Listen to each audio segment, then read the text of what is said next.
Picked up my load in Auburn, Washington, heading all the way to Wisconsin, Cheeseland, baby, on this episode of The Clutch Trucker Channel. Clutch Trucker, filmed before a live and fuzzy studio audience. Yep, that's Rusty, the world-famous meatball dog. Hey YouTube, Clutch Trucker here. Thanks for tuning in to another edition of the Clutch Trucker Channel.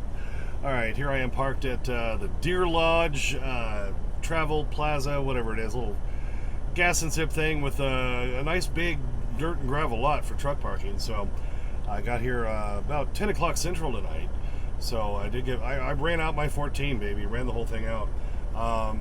I had probably really another 20 minutes of drive time, but I was up against my 14 at that point. The place I picked up today in Auburn, Washington, they got me loaded nice and quick, which was great. Then I was looking at my appWeigh, and it looked like it might be a little bit over on the drive, so I was a little concerned about that. It was a 40,500 and some pound load, and so many times the brokers don't include the pallets in the weight, so I was concerned about that. But I figured, okay, my appWeigh, I like my appWeigh a lot, which is the no scale truck scale, but it tends to, especially when you change elevations a lot, it measures the air pressure on your airbags on your drives and the airbags on your trailer.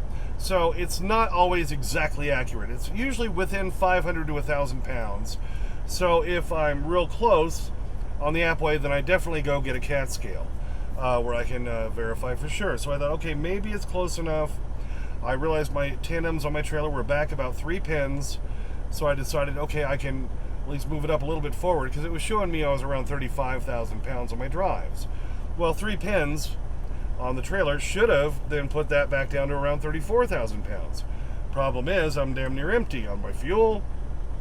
So I went up to the TA in North Bend, back where I was over the weekend, and scaled out, and here's the scale ticket.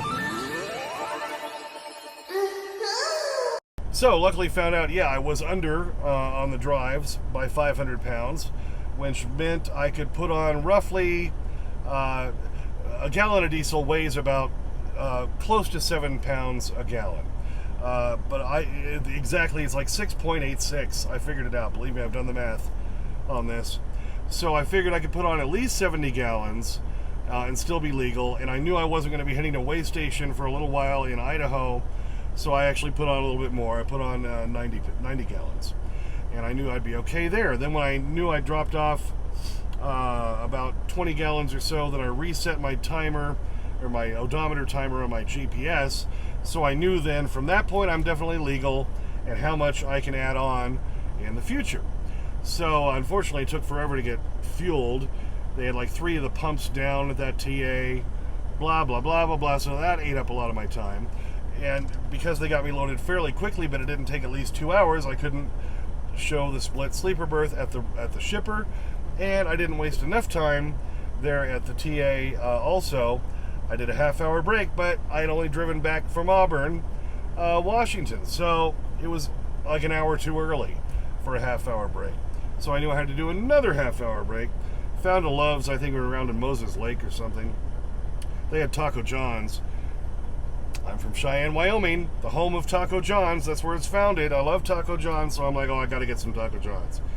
So I did that, and I killed my half-hour break there. But now, at this point, I only had about 40 minutes on top of my drive time, and I knew I'm going to have to fuel up again because I have to play the fuel game. I couldn't fill all the way up because I'm so close on my drives on the weight. I was not over gross, so that works well. Oh, and by the way, I reset my appWeigh based on that CAT scale ticket, so here's how it shows.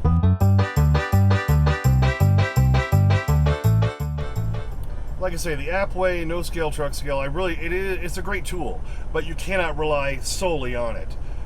So if you're ever really close, within 500 to 1,000 pounds on either your drives on your truck or on your trailer, you know you need to go to a CAT scale to verify that.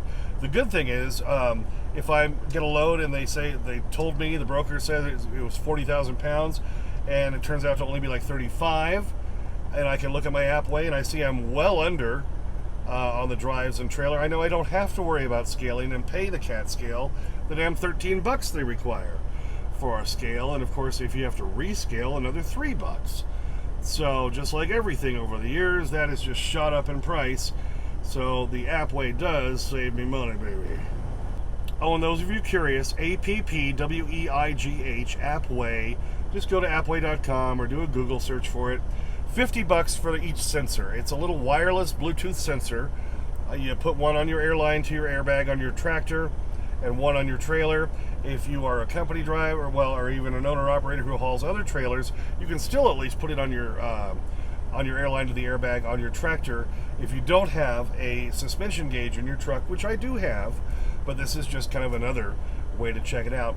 $50 per the sensor, not bad at all. With all the money you spend on cat scales, it's going to save you over time, baby. Yep, so at least I'm legal, but I got to play the fuel game because I'm going a long ways, and so that's why I only put on what I had to put on in North Bend where it was more expensive. I refueled again in Missoula, Montana, but now I was kind of up against it. I couldn't make it as far as I had planned to make it today because I'm trying to make it all the way to Cheyenne by tomorrow night. Now, I'm going to be really up against it tomorrow. I've got to drive a full 11 hours and try to squeeze it in and make it all the way there to Cheyenne so that then Wednesday morning I can bring my truck to Sapp Brothers and finally get, hopefully, this air compressor issue figured out. I think I'm going to try to get new shocks on the steer axle because, as I've said before, I only get 50 to 100,000 miles out of the steer axle shocks. There's no airbags on the steer axle, so and I have a longer leaf spring than a lot of trucks have. My shocks just wear out a lot faster on the steer axle. So if I can get those done, I've got other stuff I know I need to get done on the truck, but I can't afford it right now. Not anything that keeps me from driving legally. It's not, an emergency. So unfortunately, those things have to get shoved off a little bit. But I try to get the basics done. My wife's already done I got my list together while I was sitting there at the North Bend TA in Washington. So she's already done most of the shopping for me to get the truck reloaded, which is also helpful. So then on Wednesday, hopefully I can get the truck fixed, get the truck reloaded. Coyote finally sent me an appointment for Friday for the delivery on this load in Wisconsin. It's for 8:30 a.m. on Friday. So what I may end up having to do is drive Thursday night or Wednesday night to Thursday morning, drive Thursday night to Friday morning to make the delivery. The pickup's only 45 miles away. I can make that pickup. Then I can get parked, and I've got all the rest of the weekend to make it down to Dallas. Plenty of time, so that's the way I'm going to have to run it. So lots of sitting before, where I was broke down in Reno, sitting over the weekend in North Bend, Washington. Now, Clutch Trucker running his butt off. So, sorry I didn't catch any road video. I mean, I went over the Lookout Pass and that, Independence Pass or whatever on I-90 going into Montana. I chose that way because there was less bad weather to deal with instead of going down I-40 or 84 through Oregon down into Idaho that way. So now here I am on I-90 in Montana. But a little bit longer on this route. And of course I am having to run a lot extra miles just to go through the house, but I really needed to go through the house and pick up a lot of stuff. I've got my new air and electric lines that go between the truck and trailer waiting for me. Connie's begging strips waiting for me. I've got new fresh laundry, fresh bedding waiting for me. My wife's done all the shopping so I can restock the truck. But it's all going to have to be real quick as I'm going through and then trying to sleep enough on Wednesday so I can drive Wednesday night. So I thought I'd go ahead and throw the video together tonight because I probably won't have a chance to do one until this coming weekend. What do you think? Well, like I say, just a quick update to let you know. Thank you, Rusty. Yes, I love you too. Yeah, we don't have begging strips. We're out of those. They're waiting for us at the house. But I do have the Charlie Bear treats for you, so that'll be coming up. All right? Sound good. Thanks for tuning in. Please subscribe. Please like and comment. Get to your comments as soon as I can. Sometimes takes a few days because I'm a working truck driver. Clutch Trucker on Instagram. Clutch Trucker on Twitter, where I put Rusty stuff. And as always, sniff that magic YouTube fairy dust. Clutch and Rusty, out. So is it just me, or does Papa Can You Hear Me from Yentl sound an awful lot like Do You Want to Build a Snowman from Frozen? Is it just me? Okay, we're all out of the begging strips, but we do have the Charlie Bear original crunch. Great treats for dogs that Helen and Elliot gave us. So we'll have to do some of these tonight. What do you think? There you go. Oh yeah, he loves these things. Oh yeah, go over into your pet bed to chew them up. That's where you have to do it. All right, they're little, so he gets quite a few. Oh yes, happy dog. All over that. All over the Charlie Bear treats, baby. Oops, I dropped it. Go get it. Oh yes. We got a whole two big boxes, according to my wife, of begging strips waiting for us at the house, thanks to Connie. So that's a beautiful thing. All right, a couple more. Here we go. Love them Charlie Bear treats, don't you? Oh yeah. Almost as good as begging strips, Dad. Thank you. Oh yes. Happy dog look.